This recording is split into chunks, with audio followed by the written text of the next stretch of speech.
Okay, let's just dive right in. We're going to tackle a massive question today. What actually is life?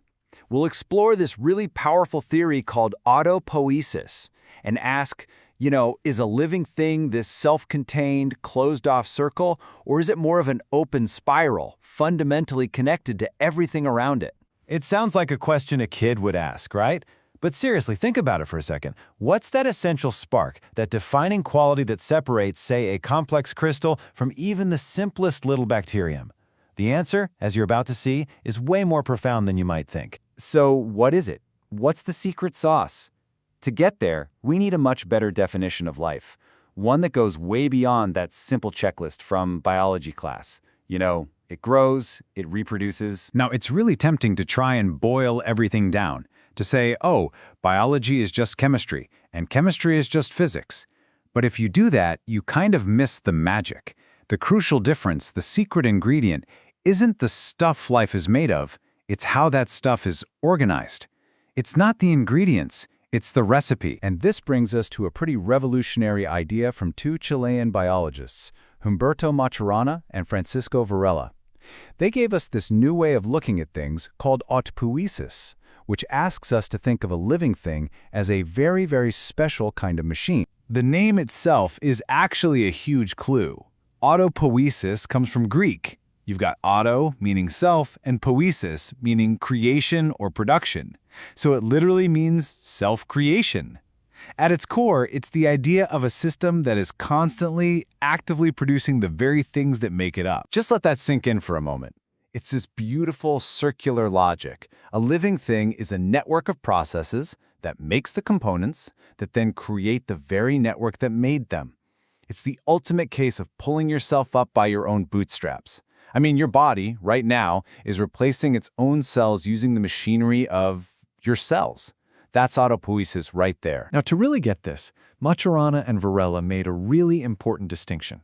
There's organization, on one hand. That's the abstract blueprint, the set of rules that define, say, a lion. Then you have the structure. That's the actual physical cells, the bones, the muscles of this specific lion in front of you. The number one job of a living system is to preserve its organization, its lionness, even while its physical structure is constantly changing. All right, so far so good. But this is where the theory gets, this is where it gets a little wild. And pretty controversial, because if you follow the logic all the way to its conclusion, you end up with something that seems to fly in the face of common sense. So let's follow that logic. An autopoietic system has to be autonomous, right? It runs by its own rules. It has individuality, an identity it works to keep, it's a distinct unit. And then there's this last one. They have no inputs or outputs. Wait, what? This is the most radical part. I mean, of course, we eat, we breathe, we see and hear things, but the theory reframes all of that. It says those outside events don't carry information into the system. They don't give it orders. They just knock on the door. They perturb it. It's like you're just poking it with a stick. As the chemist Luigi Cerruti put it, you can't treat a living thing like a computer. You can't just punch in a command and expect it to run a program. The system is operationally closed. It plays by its own rulebook. And here's the key.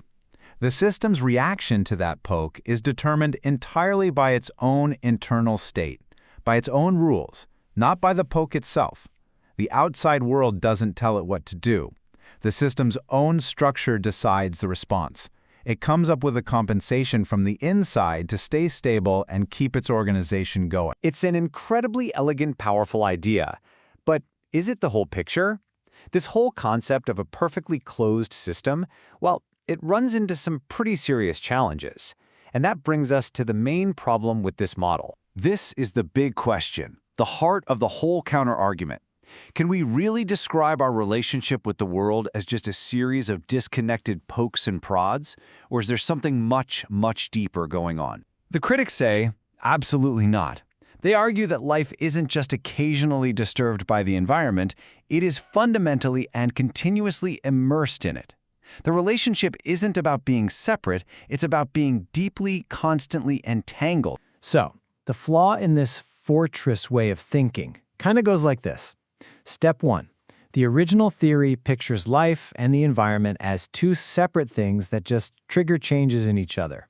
Step 2. But the problem is, living things are never truly isolated. That interaction is constant and it's defining. Which leads to step 3. The only way to accurately see it as a single, new supersystem, life plus environment, with its own unique properties. And this just makes intuitive sense, doesn't it?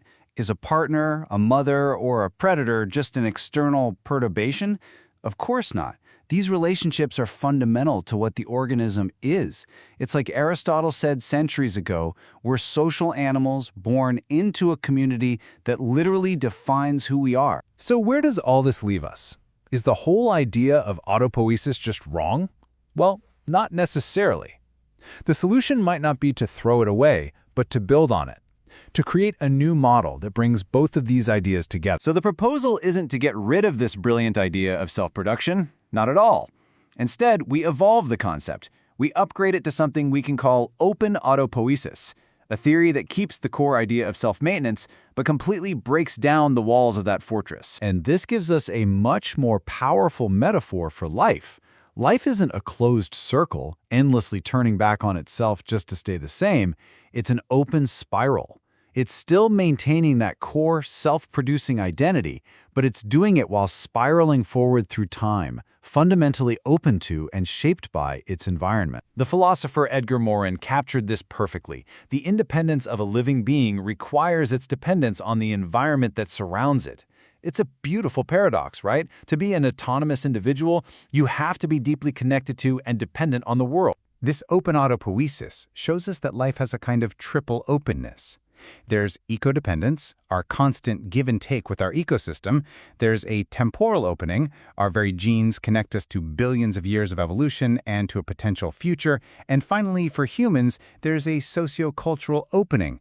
We are just immersed in the language, ideas, and relationships that shape who we are. And so we end with this. This whole journey from a closed circle to an open spiral leaves us with a pretty profound question to think about. If our autonomy depends on our connections, if our very identity is shaped by our ecosystem, our history, and our culture, where do we truly end, and where does the rest of the world begin?